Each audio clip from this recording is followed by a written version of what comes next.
Eleazar López Contreras nace en Queniquea, estado Táchira, el 5 de mayo de 1883 y muere en Caracas el 2 de enero de 1973. Fue un militar y político venezolano, presidente de Venezuela en el periodo de 1935 y 1941. Fue moderando el autoritarismo del que había hecho gala su predecesor Juan Vicente Gómez. Durante su gobierno se promulgó la Constitución de 1936. Se afrontó en el primer paro de la industria de petróleo de Venezuela y tuvo la ocurrencia de crear la Guardia Nacional para llenar el vacío que existía dentro del cuadro institucional del Estado. El Banco Central de Venezuela para modernizar al país y administrar de una manera más eficaz los cuantiosos recursos dados por el petróleo. Se contrataron también expertos extranjeros, técnicos en salud pública y se creó la División de Higiene Rural.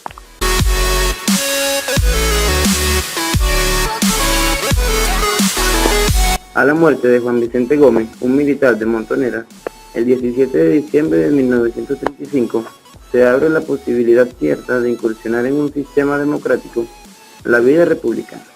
Pero no era tan sencillo. Aquella dictadura tenía sojuzgado al pueblo, al ejército, al Congreso y a los jueces, y demás poderes de un Estado inhabilitado.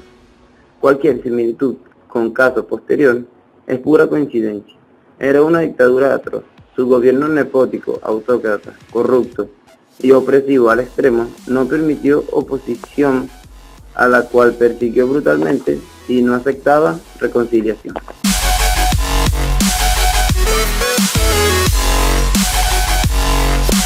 A la salida de Eleazar López Contreras, dejó los ímpetus de vastos sectores del ejército, de las empresas petroleras extranjeras, de los latifundistas que existían amparados por el anterior gobierno. La burguesía comercial importadora y la industrial no existía como tal.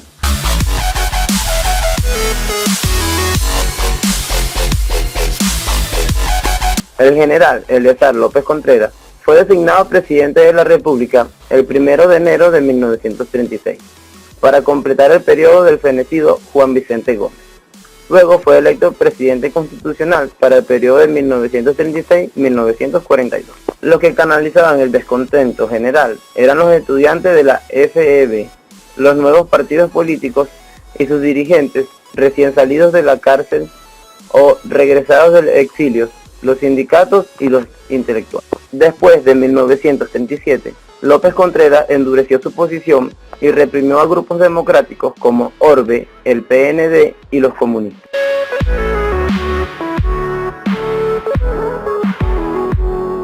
Al comienzo de su presidencia, el pueblo luchó en las calles contra las injusticias exigiendo terminar con la herencia comencista.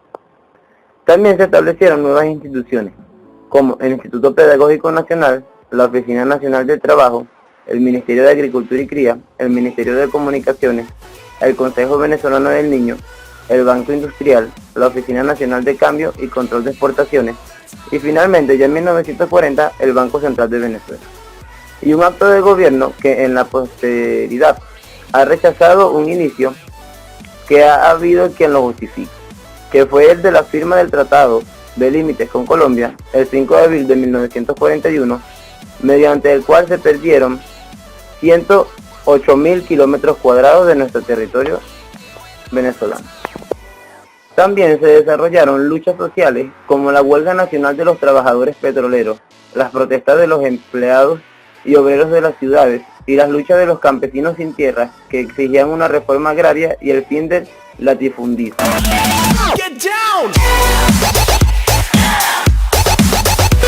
El gobierno de López fue relativamente amplio, especialmente en su primer año. Entre sus medidas podemos mencionar la promulgación de la nueva Constitución Nacional y una moderada ley de trabajo que fue firmada en 1936.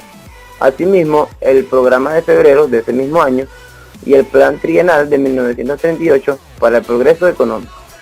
Durante mucho tiempo las actividades relacionadas con la agricultura, la ganadería, las explotaciones forestales y mineras eran preponderantes en el país. En consecuencia, para mantener la producción y competir en el exterior, era necesario reorganizar el Ministerio de Agricultura y Cría, inventariar los recursos naturales y un estudio de las condiciones actuales de la agricultura.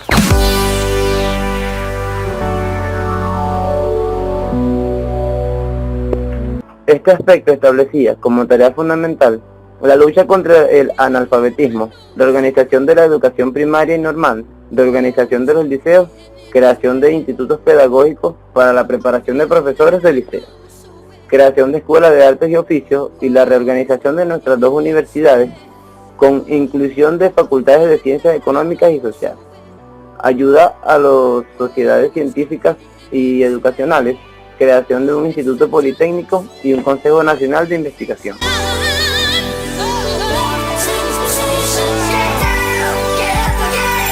En su gobierno se realizaron muchas obras en diversos aspectos, casi todas ellas de largo alcance. Se dictó la primera ley del trabajo del país en 1936, cuyo principal redactor fue el joven Rafael Caldera, quien llegaría a ser presidente de Venezuela. Creó el Servicio Técnico de Minas y Geología en 1936 y avanzó la educación progresivamente, creando el Instituto Pedagógico de Caracas en 1937 para la formación de maestros de la Sociedad Bolivariana de Venezuela.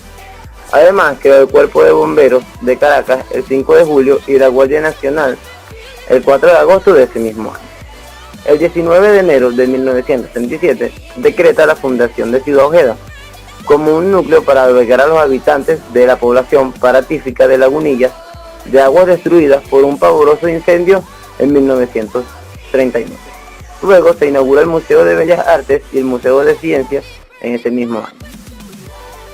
En 1940 se creó el Banco Central de Venezuela para centralizar la emisión de monedas y billetes.